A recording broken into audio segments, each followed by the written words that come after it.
Agar dunyodagi eng chiroyli davlat qayoq deb so'rashsa, ko'pchilik Shvetsariyani, Yangi Zelandiyani yoki Italiyani tilga oladi. Lekin ba'zi sayyohlarning fikriga ko'ra, bu aslida Shotlandiya.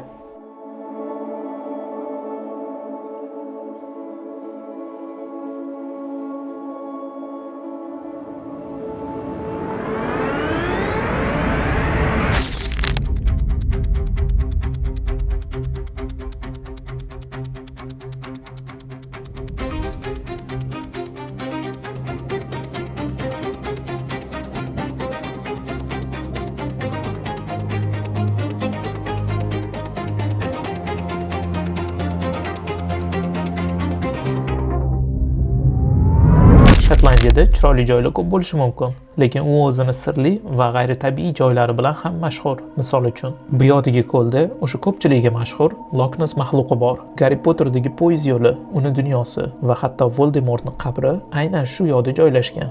Hammamiz yoshlikda tomosha qilgan Qirol Arturning haqiqiy hayotdagi taxti va Sher yurak filmi ilhomlangan joy. Xullas, hamma filmlardagi joylar va undan tashqari Glasgow yaqinida yadro bombalari bor. Bilaman nima deb o'ylayotganinglarni. Ko'ldagi sirli maxluq, Qirol Arturning taxti, bularning hammasi mif yoki safsata, to'g'rimi? Yoki bu yoqda qanaqadir haqiqat bormi? Bularni bilishni bitta dona yo'li bor. U ham bo'lsa Shotlandiyaga borish.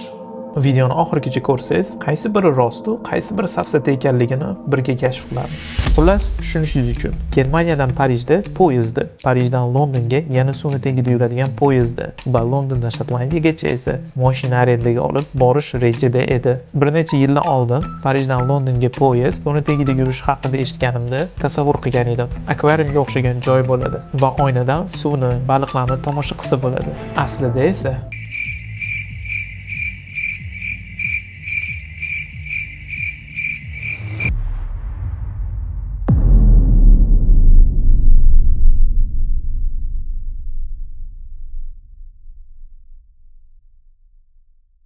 birinchi ko'radigan joyimiz Shotlandiya poytaxti Edinburg. Lekin undan oldin ozgina geopolitikani tushuntirib o'tsam. Buyuk Britaniya 4 davlatning birlashmasidan tashkil topgan. Buni tarixiga to'xtab o'tirmaymiz, lekin shuni aytish kerakki, har bitta davlatda odamlarning o'ziga yarasha g'ururi bor. Misol uchun, shotlandlar o'zlarini shotlandiyalik deb atashadi, britaniyalik emas va aholisining katta qismi mustaqillikka erishish umididan. Xuddi o'sha Sher yurak filmidagi muammolar hali ham mavjud. Lekin buni hammasi unchalik ham oddiy emas. Hozirgi kunda Buyuk Britaniyadagi davlatlar bir-biriga qattiq bog'lanib qolishgan. Lekin bugun biz politikaga uncha chuqur kirmaymiz. Bugun biz Shotlandiyani o'sha betakror, chiroyli, sirli va g'ayritabiiy joylarini ko'rsatib berishga harakat qilamiz. O'zim bilan dron olganman. Sizlarga bugun dronda ko'p joylarni ko'rsatishga harakat qilaman. Hop, birinchi marta dron uchiryapman, hozir natijasini ko'ramiz endi.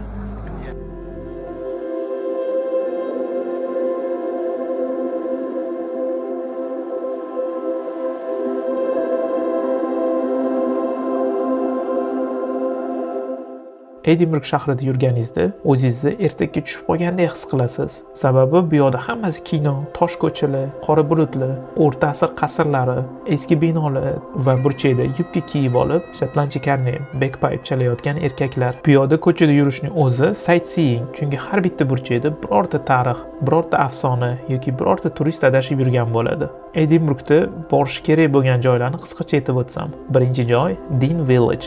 Bu joy hozir sokin, chiroyli, o'rta asr ertagiga o'xshaydi, lekin bir paytlar butun shaharni non, un, tegirmon bilan ta'minlab turgan. Hozir esa shunchaki Instagram uchun juda xavfli joy. Kirib kelasiz-u, chiqqingiz kelmay qoladi. Ikkinchi joy Royal Mile. Bu Edinburgning eski shahardagi eng mashhur ko'chasi. Bir tomonda Edinburgh Castle, boshqa tomonda Holyrood Palace, ya'ni qirollar, cherkovlar, turistlar va bagpipe ovozi bitta ko'chaga yig'ilgan. Agar Harry Potter dunyosini qidirayotgan bo'lsangiz, mana shu ko'chadan boshlash kerak. Uchinchi joy Kelton Hill. Bu yoq Edinburgni tepadan ko'rish uchun eng zo'r nuqtalardan biri. Tepada esa Afinadagi Parthenondan ilhomlangan National Monument bor. Faqat bitta muammo, uni tugatishmagan. Shotlandlar buni Scotland's Folly deb ham atashadi. Ya'ni ular qadimgi Gretsiyaga o'xshamoqchi bo'lishgan, lekin byudjet to'g'ri kelmagan. 4-chi joy Edinburgh Castle. Mana shu baland tosh ustidagi qasrni ko'ryapsizmi? Bu oddiy tepalik emas. Castle Rock qadimgi vulqon qoldig'i. Millionlab yil oldin bu yer portlagan, sovigan, toshga aylangan. Keyin odamlar kelib, zo'r joy ekan, qasr quramiz deyishgan. Strategiya uchun yaxshi, dushman chiqolmaydi. Hozirgi kunda esa turistlar bemalol chiqadi. Agar siz ham Shotlandiyaga borishni xohlasangiz, lekin qayerdan boshlashni bilmayotgan bo'lsangiz, Noyob Travelga murojaat qiling. Bizning sayohat ekspertlarimiz sizni xohishingizga qarab shaxsiy travel plan tuzib berishadi va boshidan oxirigacha bron qilishga yordam beradi. Eng muhimi, men o'zim bu yo'nalishlarni tekshirib, qaysi joy haqiqatan arziydi, qaysi biri turist trap ekanini ko'rib chiqaman. Lekin Edinburgda eng ko'rilishi kerak bo'lgan joy bu albatta Qirol Arturning taxti. Qirol Artur haqidagi kino, serialni yoshligimizda hamma ko'rgan bo'lsa kerak. Qilich, ritsarlar, Camelot, sehrgar Merlin. Xullas muhim savol shundaki, u haqiqatan ham bo'lganmi yoki u afsonami? Olimlar orasida bunga aniq javob yo'q. Ko'pchilik uni tarix va afsona aralashmasi deb ko'radi. Lekin Edinburgda bitta joy bor, Arthur's Seat. Odamlar agar Qirol Artur rostdan ham bo'lganida, shu yerda taxti bo'lardi deb ishonishadi. Aslida bu joy qadimgi vulqon qoldig'i. Balandligi 250 metrdan oshadi. Bu degani 1 soat to'xtamasdan tepaligiga chiqish. Ya'ni nomi taxt bo'lsa ham unga chiqish shohona qulaylik emas. Men ham o'rtog'im bilan tepaga chiqishga qaror qildim va taxminan 15 daqiqadan keyin bu qarordan afsuslandik. Tushunishingiz uchun to'xtovsiz shamol, yo'lda sirpanchiq, yomg'ir xohlagan payt boshlanadi. Oxirgi qismi esa shunaqa tikki, odam devorga chiqayotgandek bo'ladi. Mayli, ozgina vahima qildim, lekin faqat ozgina. Eng cho'qqisiga chiqqandan keyin albatta taxtga o'tirish kerak. Lekin rostdan aytsam, taxt noqulay ekan. Undan ko'ra oddiy toshga o'tirganim yaxshi. Lekin bu yoqdan butun Edinburg ko'rinadi. Balki shuning uchun ham odamlar bu joyni Artur bilan bog'lashgandir. Chunki tepada turganingizda shahar sizniki bo'lib tuyuladi. Kamida shamol sizni yiqitmagunicha.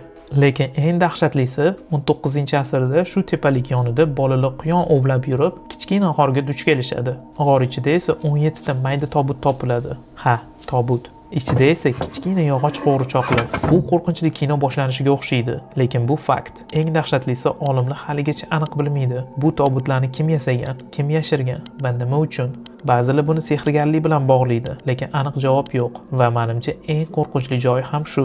Ba'zi sirlar yechilmagani uchun ham mashhur bo'ladi. Xullas, o'zimizning tobutimiz ham shu yerda topilmasidan oldin pastga tushganimiz yaxshi. Sehrgarlar haqida gap ketganda, Edinburgdan Harry Potterga o'tmaslikning iloji yo'q. J.K. Rowling bu shaharda yashagan va kitoblarni yozgan. Shuning uchun Edinburgda yursangiz, Harry Potter dunyosi qayerdan chiqqanini ozgina tushunasiz. Bu yo'ni o'zi tayyor sehrgarlar shahri. Tor ko'chalar, eski maktablar, qabristonlar, qora toshli binolar va doimiy bulutli osmon. Masalan, Victoria Street. Ko'pchilik fanatlar uni Diagon Alley'ga ilhom bergan joy deb ishonishadi. Rangli magazinlar, egri ko'chalar, eski arxitektura. Hayotda ko'rsangiz, siz ham Harry Potterga tushib qolgandek bo'lasiz. Keyin George Heriot School bor. Hogwarts bu eski maktabdan ilhomlangan deyiladi. Chunki arxitekturasi, odatlari, qoidalari, xullas ko'p narsasi o'xshash. Eng mashhurlardan biri esa qabristonda. Voldemortning rasmiy qabri shu yerda joylashgan. Albatta uni odam qiyofasidagi ismi va film ham aynan shu yerda suratga olingan. Lekin rasmiy ma'lumotlar tasdiqlamagan. Voldemort rostdan ham shu yerdami yoki yo'q? Umuman Edinburgda yursangiz, o'zingizni Harry Potter ichida his qilasiz. Lekin siz biladigan eng mashhur Harry Potter joyi shahar ichida emas, u shahar tashqarisida va o'sha joyga borish uchun biz yana yo'lga chiqamiz.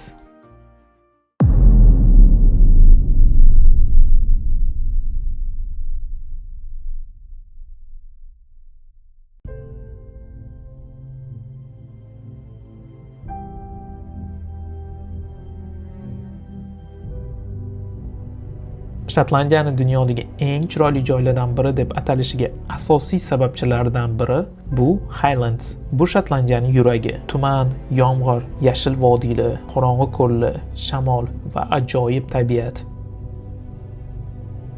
Lekin shuningdek, bu yer Shotlandiyaning eng mashhur sirlari yashiringan hudud. Ayniqsa, Loch Ness maxluqi Nessie. Lekin Nessiega borishdan oldin biz avval Harry Potter poyezdi yuradigan joyga boramiz. Shu joyni esladingizmi? Bu yoqda odamlar soatlab poyezd o'tishini kutib o'tirishadi. Lekin u o'tganida haqiqatdan magical, sehrli voqea bu o'tgandek bo'ladi. Afsuski, bu yoqda dron uchirish mumkin emas ekan, lekin yerdan turib ham ajoyib manzarani ko'rish mumkin. Bo'ldi. Poyezd kelyapti.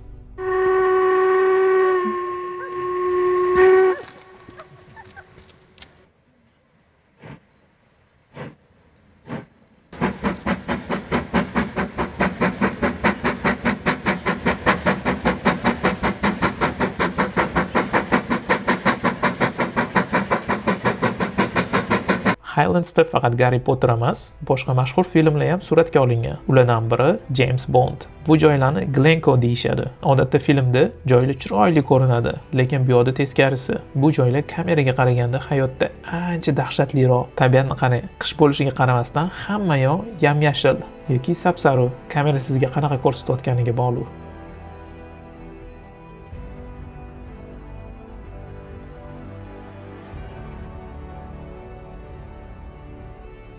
Yo'lda davom etamiz va endi o'sha mashhur Loch Ness maxluqi joylashgan joyga boramiz.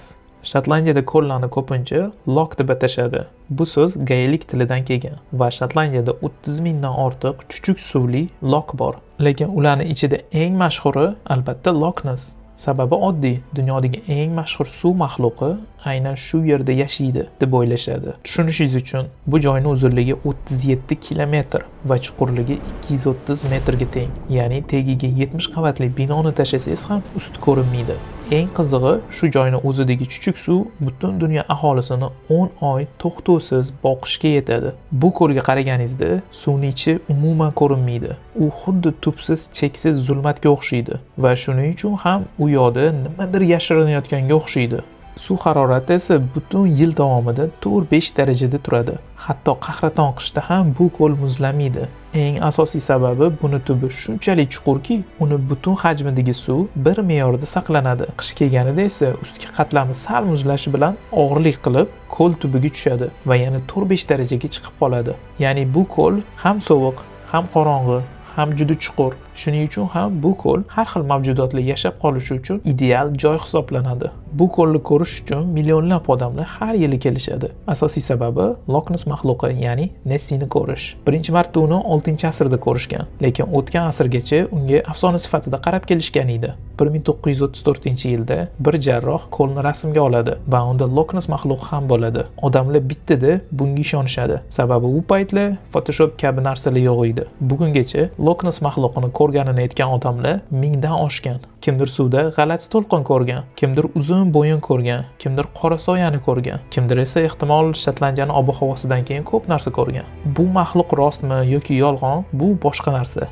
Lekin u yaratgan shov-shuv katta biznesga aylangan. Mahalliy joylarda Nessi haykallari, suvenir do'konlar, bot turlar, visitor centerlar bor. Afsona pul ishlashni boshlaydi. Taxminlarga ko'ra, yiliga bu maxluq 80 million dollarga yaqin foyda olib keladi. Mana sizga daromad. Lekin savol tug'iladi. Bu maxluq rostdan ham bormi?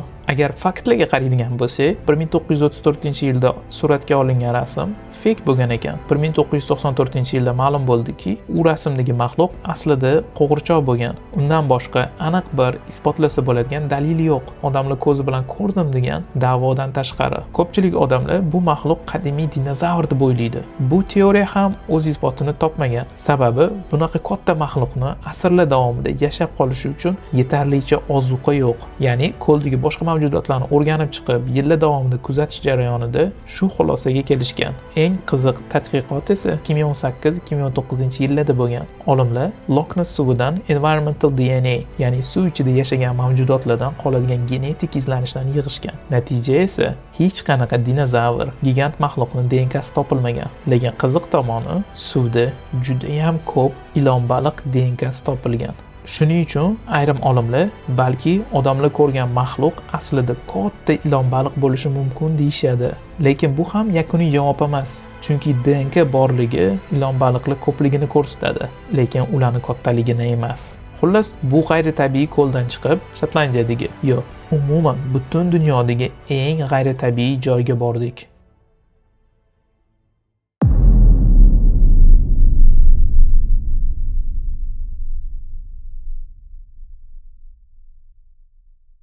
Shotlandiyaning bu hududlariga kelsangiz, xuddi boshqa sayyoraga tushib qolgandek bo'lasiz. Rasmga qarasangiz, xuddi Photoshopda qilingandek. Lekin yo'q, bu joy real hayotda bor va hayotda bundan ham chiroyliroq. Bu yo'ni ob-havosi ham alohida kontent. Bir soat ichida yomg'ir, tuman, quyosh, shamol, ba'zan hatto qor hammasini ko'rishingiz mumkin. Bu orolning eng katta kuchi bitta joyda emas. Bu yoqda hamma narsa bir-biriga ulanib ketadi. Afsonalar, shamol, dengiz, qal'alar, tog'lar, parilar haqidagi hikoyalar va odamni mayda qilib qo'yadigan manzaralar. Masalan, Keyring, cheksiz yashillik, kesilgan qoyalar, pastda dengiz, tepada tuman. Bu joyga qarab odam to'ymasa kerak, chunki bunaqa manzara juda ham ideal ko'rinadi.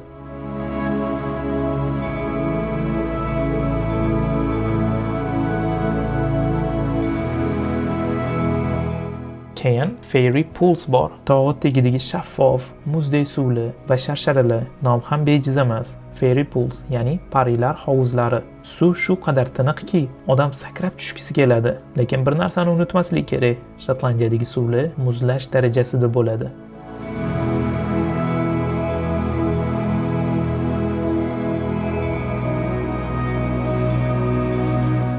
Portree, dengiz bo'yidagi rang-barang uylar, kichkina port, sokin atmosfera, xuddi butun orol sizni shamol bilan urib, keyin shu joyga olib kelib, mayli endi choy ichib dam ol degandek.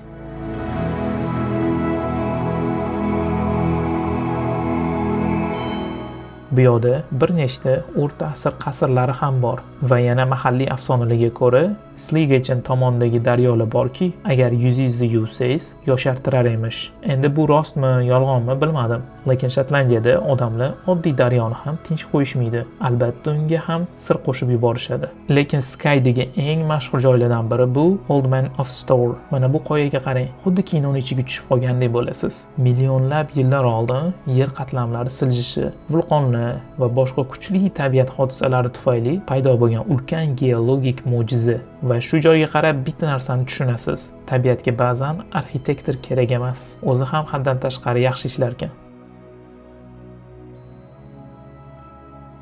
Skyning eng yaxshi tomoni ham shu. Ba'zi joylari qo'rqinchli, ba'zi joylari ertakdek, ba'zi joylari esa umuman bu dunyoga tegishli emasdek tuyuladi. Balki shuning uchun ham bu joylarni hali 5 yulduzli mehmonxonaga aylantirib yuborishmagan. Chunki ayrim joylar juda ham chiroyli bo'lib ketganki, agar odam qo'li tegsa, buzilib qoladigandek. Agar siz ham Sky kabi afsonaviy joylarni o'z ko'zingiz bilan ko'rishni xohlasangiz, Noyob Travelga yozing. Sayohatni o'zimiz rejalashtirib beramiz. Siz shunchaki borib dam olib kelsangiz bo'ldi.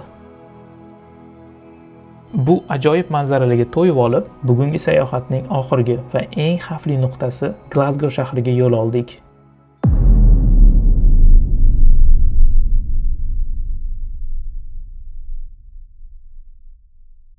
Glasgow Shotlandiyaning eng chiroyli shahari bo'lmasligi mumkin, lekin u Shotlandiyaning madaniy poytaxti. Bu yerda juda ham katta musiqiy va futbol madaniyati bor. Iqtisodiyot kuchli, ishlab chiqarish, baliqchilik, mudofaa, xullas hamma kerakli infrastrukturalar shu joyda joylashgan. Eng qiziq tomoni, men bu shaharda bir necha yillar oldin yashaganman va Hogwartsga o'xshashib ketadigan bu universitetda o'qiganman.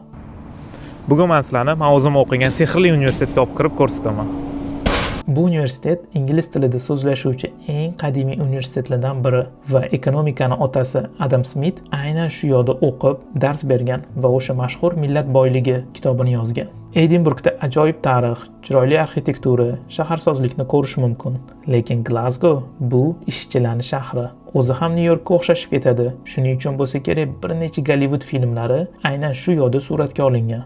Lekin mana shu musiqa, futbol va kino atmosferasidan taxminan 40-50 kilometr uzoqlikda shaharchada Buyuk Britaniyaning hamma yadroviy bombalari joylashgan. Ko'pchilik yadro bombasi deganda samolyotdan tashlanadigan bomba tasavvur qiladi. Lekin Britaniyada sistema boshqacha. Uni yadro kuchi asosan suv osti kemalariga bog'langan. Shu kemalar dengizga chiqadi. Ichida yadro bomba raketalari bo'ladi. Bu sistemaning maqsadi bitta. Dushman hech qachon aniq bilmaydi Britaniyaning javobi qayoqdan keladi. Buyuk Britaniyada 225 tacha yadro qurollari bor va ularning hammasi o'sha Glasgowning yonidagi portda joylashgan. Albatta bu bir necha muammolarni keltirib chiqaradi. Misol uchun xabarlarga ko'ra bu hududda radioaktiv suv oqishi ro'y bergan. Undan tashqari bu yadro bombalari 2 millionga yaqin aholisi bor. Bu shaharga bunchalik yaqin bo'lish ham xavfli. Shu sababdan butun Shotlandiya aholisi bunga qarshilik ko'rsatib, yadro bombalarini olib chiqib ketishni so'rashmoqda. Bu ham Shotlandiyaning mustaqillik uchun kurashdagi sabablardan biri. Lekin agar Shotlandiya rostdan ham o'z niyatiga yetsa, Britaniya bu yadro bombalarini joylashtirish uchun yangi joy topishiga to'g'ri keladi. lekin Shotlandiyani mustaqilligi-yu uning siyosati haqida keyingi ko'rsatuvda gapirib beraman. Uni o'tkazib yubormaslik uchun obuna bo'lib qo'ying. Shotlandiya shunaqa joy. Bir tomonda sehr, bir tomonda tarix, bir tomonda afsona va boshqa tomonda dunyoning eng qo'rqinchli kuchi. Shu bilan Shotlandiya sayohatining eng asosiy savoliga qaytamiz. Bular shunchaki mifmi yoki Shotlandiya rostdan ham dunyoning eng sirli joylaridan birimi?